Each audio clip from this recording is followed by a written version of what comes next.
Assalamualaikum warahmatullahi wabarakatuh. Bagaimana anak-anak kabar kalian? Semoga kalian tetap semangat ya, meskipun kita masih belum bisa bertatap muka ya. Semoga kalian selalu menjaga kesehatan dan selalu berdoa kepada Allah Subhanahu wa taala.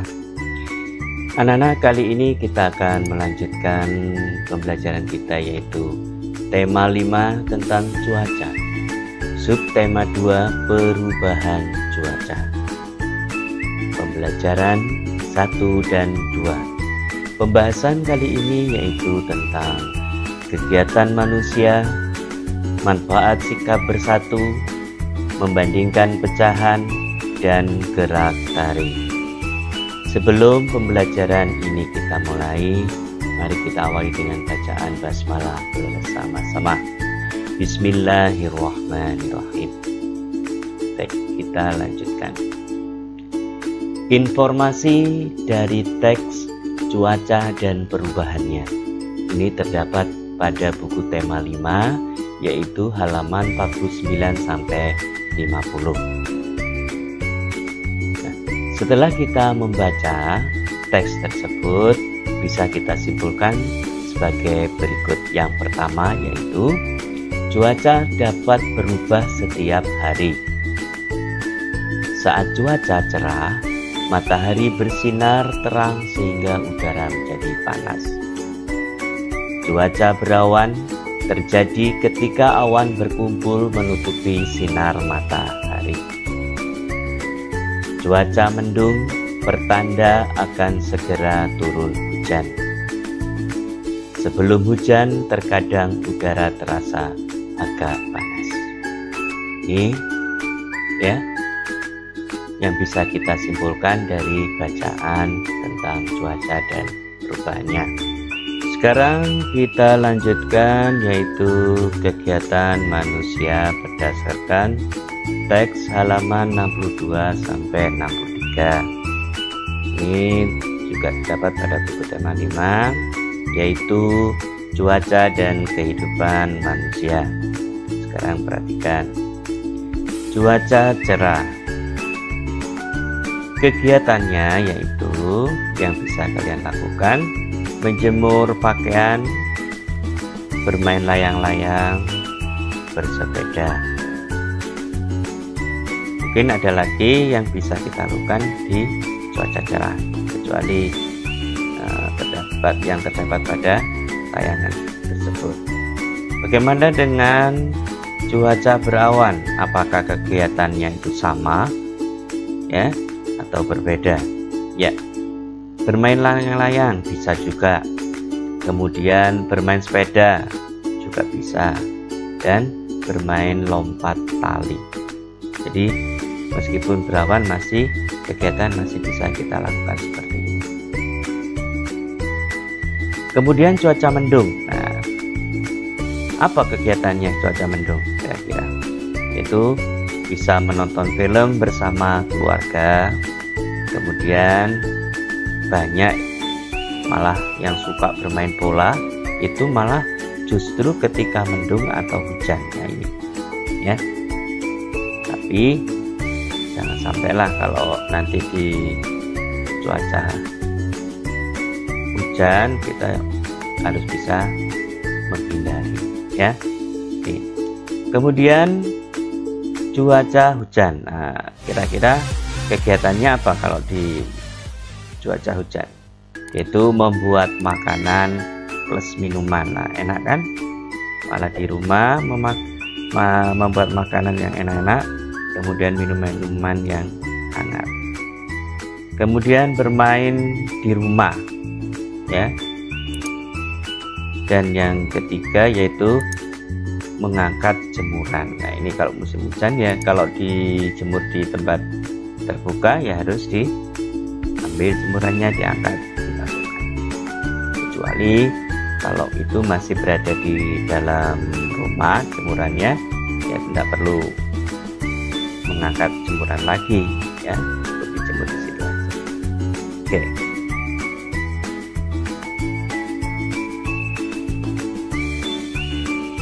teks halaman 61 sampai 62. Apa yang kita pelajari? Nah, sekarang kalian perhatikan gambar ini ya anak-anak.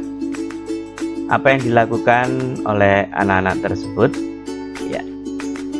Kemudian gambar yang kedua, nah, hampir mirip ya. Semua sedang melakukan apa ini?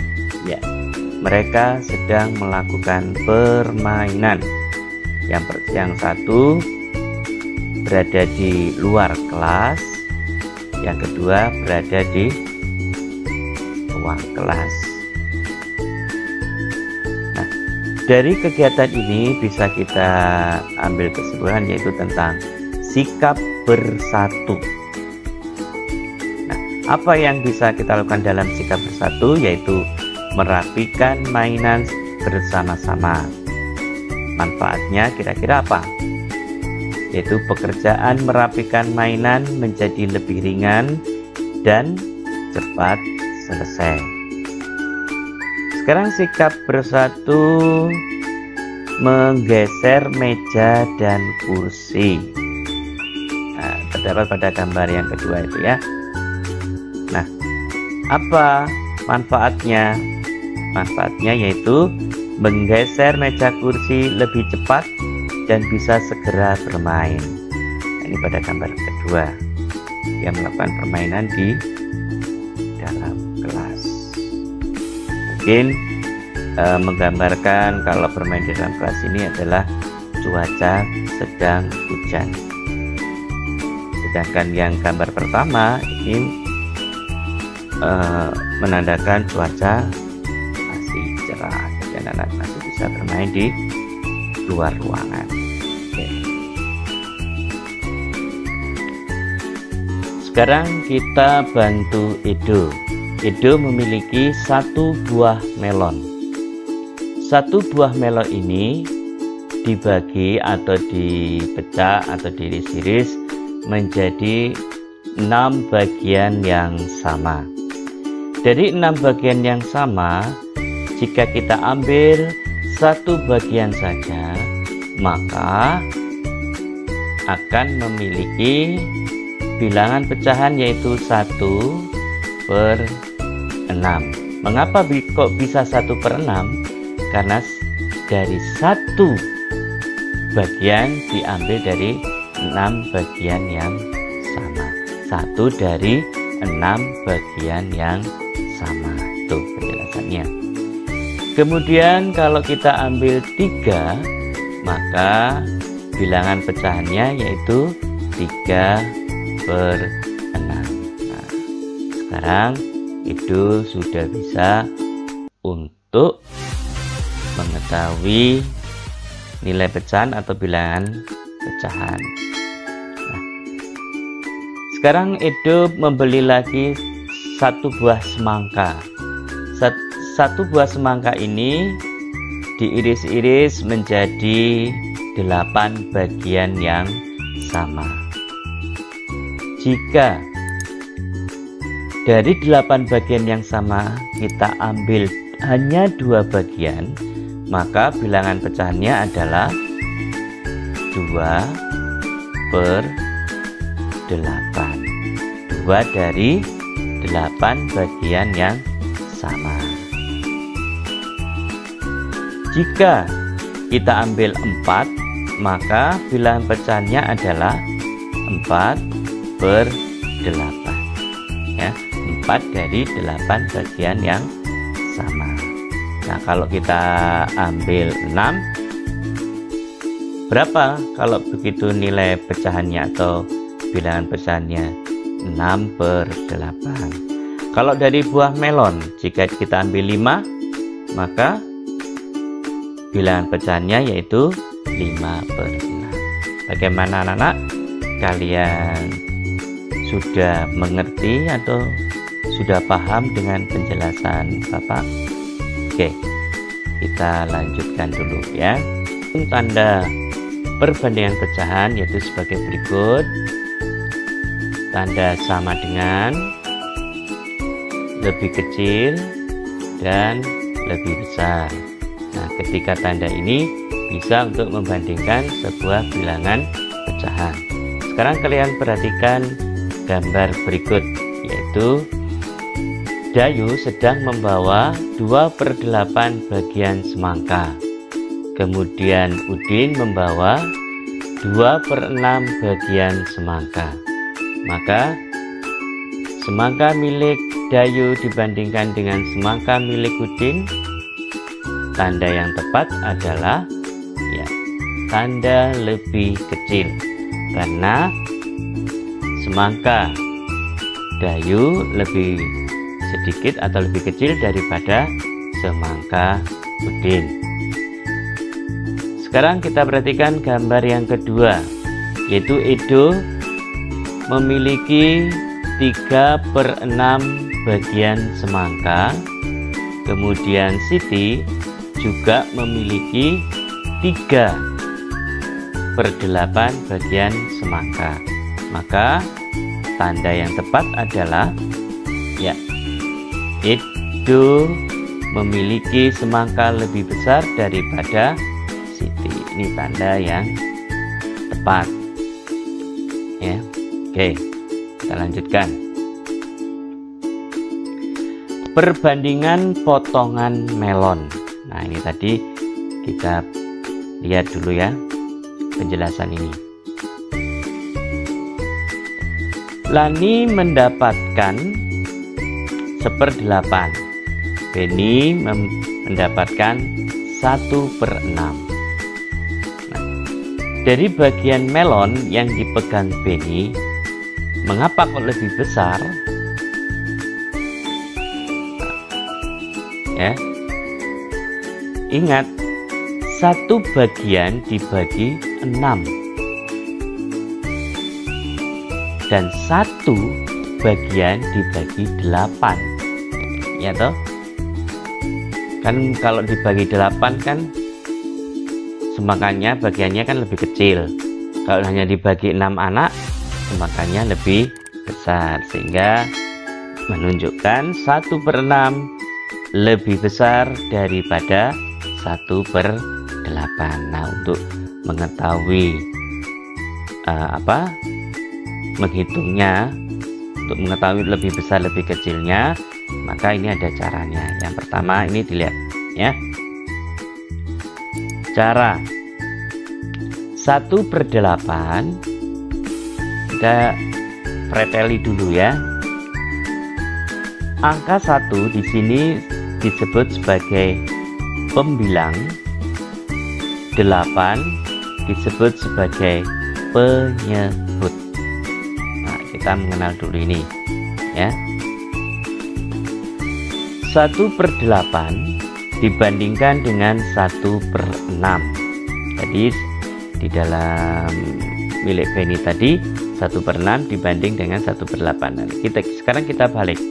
1/8 dibanding dengan 1/6. Caranya bagaimana? Nah, dilihat. 1 dengan 6. Diapakan 1 dan 6 ini? 1 dikali 6. Ya, 1 dikali 6 sama dengan 6. Kemudian yang kedua, 1 dan 8. Diapakan ini juga sama. 1 dikali 8 sama dengan 8. Jadi 6 dibanding 8 ya, lebih kecil. 6 lebih kecil daripada 8. Jadi 1/8 dengan 1/6 tandanya adalah lebih kecil. Contoh yang kedua, 3/9 dibanding dengan 2/9. Apa yang pertama kita lakukan? Ya, 3 dikali 9 sama dengan 27. Kemudian 2 kali 9. Berapa 2 kali 9? 18. Jadi 3/9 dengan 2/9 tandanya adalah ya lebih besar.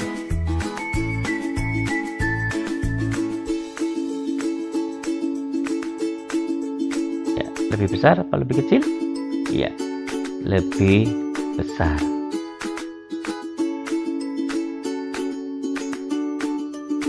Ya, 3 dibagi 9. Nah, 2 dibagi 9. Nah, kan lebih kecil, ya kan? Oke. Bisa dimengerti anak-anakku sekalian? Oke, baik. Nah, kalian perhatikan gambar ini. Ini kira-kira gambar apa ya? Ya, ini adalah sebuah sanggar. Ini khususnya pada sanggar tari. Di situ terdapat beberapa gamelan ya yang bisa dimainkan untuk sebuah tari. Berlatih menari dengan iringan lagu Burung Ketilang. Anak-anak mestinya sudah pernah mendengar lagu Burung Kutilang atau Ketilang. Ini contohnya Burung Ketilang. Masih ingat not angka anak-anak? Iya, not angka 3 dan 4 dibaca 3 baca mi, 4 dibaca fa. Sekarang perhatikan contohnya ya. Mi fa sol sol fa mi re do re mi. Nah, di pucuk pohon cempaka. Nah, sekarang kita nyanyikan utuh ya. Di pucuk pohon cempaka burung ketilang berbunyi, bersiul-siul sepanjang hari dengan tak jemu-jemu, mengangguk-angguk sambil berseru trilili lili lili lili. Nah, ini contoh lagu Burung Kutilang. Tapi anak-anak nanti bukan menyanyikan lagu, tapi gerak ya, mengikuti lagu Burung Ketilang. Oke. Peragakan seperti contoh pada buku tema halaman 59 sampai 60 ya. Oke, perhatikan gambar berikut. Nah, ini contoh gerakan kepala miring ke kanan, miring ke kiri. Sedangkan gambar yang kedua yaitu gerakan kepala mengangguk ke depan, jari lurus mengangguk ke depan. Kemudian gerakan yang ketiga yaitu gerakan kepala menoleh, menoleh ke kiri, menoleh ke kanan ya. Jadi ini contoh-contoh dari sebuah gerakan tari. Anak-anak bisa melakukan di rumah ya. Alhamdulillah, pembelajaran kali ini sudah selesai. Semoga apa yang saya sampaikan tadi mendapatkan manfaat yang lebih baik dan anak-anak bisa mengerti apa yang saya jelaskan. Semoga semua pembelajaran kali ini bermanfaat bagi kita semuanya. Dan jangan lupa untuk selalu berbuat baik. Baiklah anak-anak, saya akhiri dengan ucapan Assalamualaikum warahmatullahi wabarakatuh.